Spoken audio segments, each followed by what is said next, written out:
House of the dragon episode 1లోని Helena పిల్లల్ని చంపే సీక్వెన్స్ ఉంటుంది.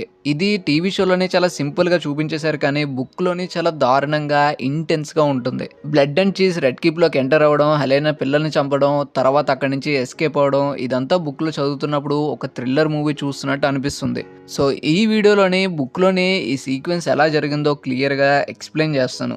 ఏమండ్ లూక్‌ని చంపిన తర్వాత కింగ్స్ ల్యాండింగ్‌కి వెళ్తాడు. తను వెళ్ళిన పనిని సక్రమంగా పూర్తి చేస్తాడు. బెరాథియన్ సపోర్ట్‌ని తీసుకొస్తాడు. కానీ రెడ్ కీప్‌లోని తనకి ఎలాంటి అప్రిషియేషన్ ఉండదు. అలిసెంట్ తను చెప్పిన మాట వినగానే డల్ అయిపోతుంది. ఓటో నీకు ఒక కన్నే కదా పోయింది, ఇంకొకటి బానే పనిచేస్తుంది కదా, అంత బ్లైండ్‌గా ఎలా చేసావని ఏమండ్‌తో అంటాడు. ఏగోన్ ఒక్కడే ఏమండ్ చేసిన దానికి మెచ్చుకుంటాడు. డ్రాగన్ స్టోన్‌లోని రెనేరా తన కొడుకు చనిపోయాడన్న విషయం తెలుసుకోగానే అక్కడే కుప్పకూలిపోతుంది. కొన్ని రోజుల క్రితం ఇదే డ్రాగన్ స్టోన్‌లోని రెనేరా చాలా హ్యాపీగా ఉంటుంది. సడన్‌గా రైనీ వచ్చి వాళ్ళ ఫాదర్ చనిపోయాడని చెప్తుంది. తన బర్త్ రేట్ పోయిందని తెలుసుకుంటుంది.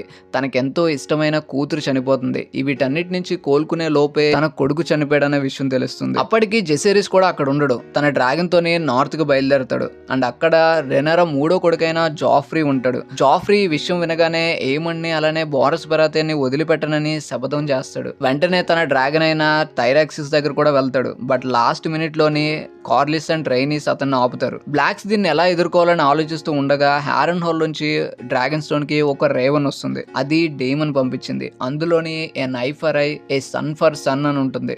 చిన్నప్పటి నుంచి డేమన్ రెడ్ కీప్ లో కన్నా ఫ్లీ బాటిల్లోనే ఎక్కువ ఉండేవాడు. ఫ్లీ బాటిల్లో ఉన్న ప్రజలందరూ డేమన్ని ప్రిన్స్ ఆఫ్ ది సిటీ అనేవాళ్ళు.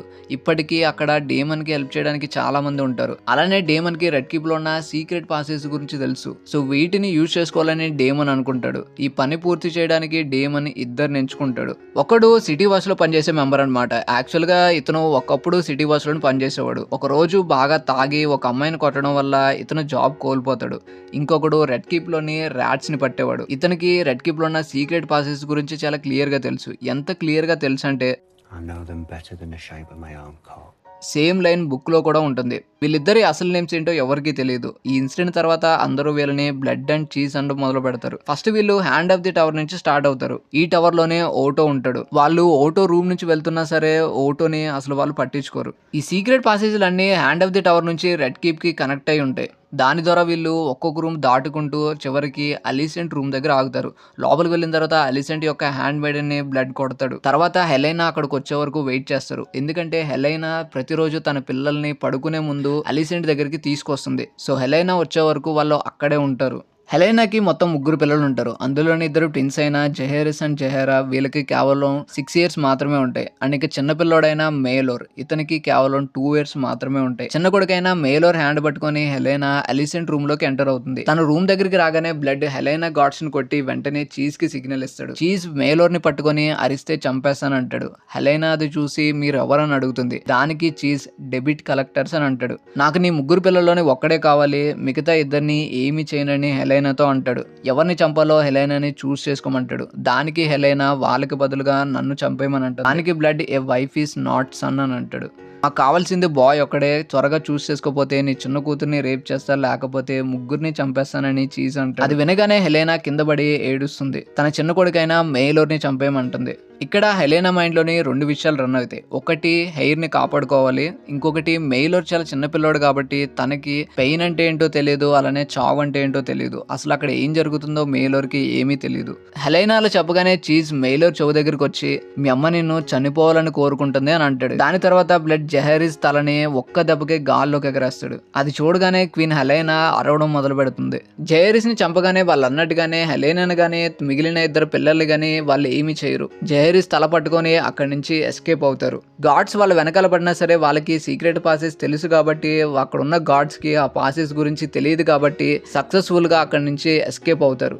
ఇది జరిగిన 2 డేస్ తర్వాత కింగ్స్ ల్యాండింగ్ లో ఉన్న గేట్స్ దగ్గర బ్లడ్ దొరికిపోతాడు. అతని బ్యాగ్ లోని ప్రిన్స్ జెహరిస్ యొక్క హెడ్ ఉంటుంది. అతను బంధించి టార్చర్ చేస్తారు. కొన్ని రోజుల తర్వాత బ్లడ్ ఒప్పుకుంటాడు. ఆ హెడ్ ని హారన్ హోల్ కి తీసుకెళ్తున్నాను, అక్కడ డేమన్ టార్గెట్ ఇచ్చిన మనీని తీసుకోబోతున్నాను అని చెప్పి బ్లడ్ వాళ్ళతో చెప్తాడు. అండ్ వీళ్ళని ఒక అమ్మాయి హైర్ చేసుకుందని చెప్తాడు. తను ఓల్డర్ ఉమెన్, చూడడానికి ఫారినర్ లా మాట్లాడుతుంది, తెల్లని బట్టలు వేసుకుంటుంది, అలానే హుడీతో ఉంటుందని చెప్తాడు. ఇవన్నీ వినగానే వాళ్ళు అందరూ దాన్ని మిస్సారి అని అనుకుంటారు.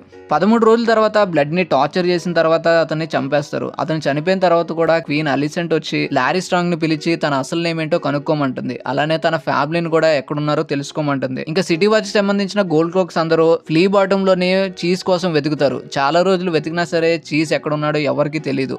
అలానే వాళ్ళని హైర్ చేసుకున్న వైట్ వామ్ గురించి కూడా వాళ్ళకి ఎలాంటి సమాచారం దొరకదు. ఏగోన్ టార్గెరియన్ కింగ్స్ ల్యాండింగ్ లో ఉన్న ప్రతి ర్యాట్ క్యాచర్ ని పట్టుకొని ఒక్కరిని కూడా వదిలిపెట్టుకోకుండా ఊరేసేయమంటాడు. వీళ్ళందరూ చనిపోయిన తర్వాత సర్ ఓటో హైటవర్ రెడ్ కీప్ లోకి చాలా క్యాట్స్ ని వదిలిపెడతాడు. ఎందుకంటే వాళ్ళ పని ఇప్పుడు క్యాట్స్ చేయబోతున్నాయి. ఇదేదో ముందే చేసుంటే సరిపోయేది, ఇంత దారుణం జరిగేది కాదు. బ్లడ్ అండ్ చీజ్ ని హెలెనాని ఏం చేయరు, కానీ హెలెనా మాత్రం చచ్చిపోయిన శవంలా బతుకుతుంది. ఆ తర్వాత రోజు నుంచి తను ఏమి తినదు, స్నానం చేయదు, అలానే తన ఛాంబర్స్ నుంచి అసలు బయటికే రాదు. ఒక డార్క్ రూమ్ లోనే అలానే కూర్చొని ఉండిపోతుంది. ఇవన్నీ ఒక ఎత్తు అయితే ఇక నుంచి తను మెయిలోర్ వైపు చూసి మాట్లాడలేదు. ఎందుకంటే హెలెనా తను చనిపోవాలని కోరుకుంటుంది కాబట్టి. మెయిన్ గా హెలెనాకి ఈ బాధ ఎక్కువైపోతుంది. మెయిలోర్ని చూసినప్పుడల్లా హెలెనాకి అవే గుర్తొస్తాయి. ఇంకా ఎయిగోన్ తన పిల్లల్ని తీసుకెళ్లి అలిసెంట్ దగ్గర ఉంచుతాడు. అలిసెంట్ అప్పటి నుంచి వాళ్ళ సొంత పిల్లల పెంచుతుంది. ఎయిగోన్ అండ్ హెలెనా అప్పటి నుంచి సపరేట్ రూముల్లోనే ఉంటారు. రోజు రోజుకి హెలెనా మ్యాడ్నెస్ పెరిగిపోతుంది. ఎయిగోన్ కూడా అప్పటి నుంచి తాగుతూ తిరుగుతూ ఉండేవాడు. సో ఇది యాక్చువల్గా బుక్లో జరిగిన స్టోరీ. ఇది విన్న తర్వాత మీకేమనిపించిందో కింద కామెంట్ చేయండి. అలానే కంటెంట్ నచ్చే ఛానల్కి సబ్స్క్రైబ్ అవ్వండి. Thanks for watching.